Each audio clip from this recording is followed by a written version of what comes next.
Ya, pemirsa, pemerintah Kabupaten Aceh Besar bekerja sama dengan Bulog serta SKPA terkait menggelar pasar murah atau pangan murah di kawasan halaman Kampung Cotarum, Pemukiman Cot Keung, Kabupaten Aceh Besar pada Jumat 3 Maret 2023.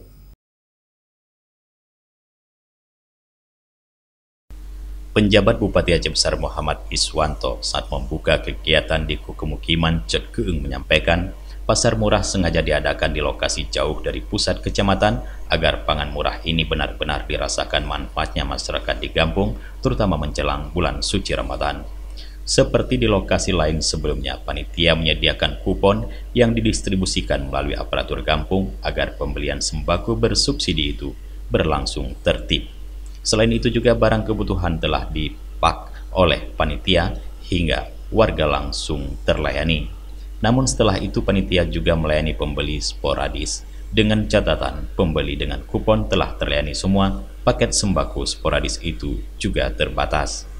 Pasar murah ini digelar Pemkab Aceh Besar melalui Dinas Koperasi UKM dan Perdagangan Kabupaten Aceh Besar bekerja sama dengan Dinas Perindustrian dan Perdagangan Disperindak Aceh, Perum Bulog Ref Aceh, serta Perum Komunikasi Pimpinan Daerah Forkopimda Kabupaten Aceh Besar.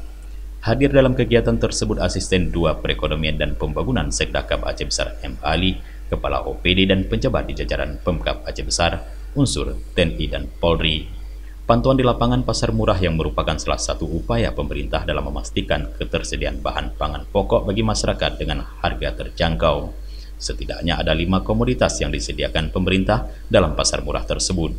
Kelima komoditas itu meliputi beras premium 10 kg Rp80.000, telur ayam 1 papan Rp35.000, minyak goreng 2 liter Rp30.000, tepung 1 kg Rp10.000, dan gula pasir 1 kg Rp11.000, serta 2 kg Rp22.000.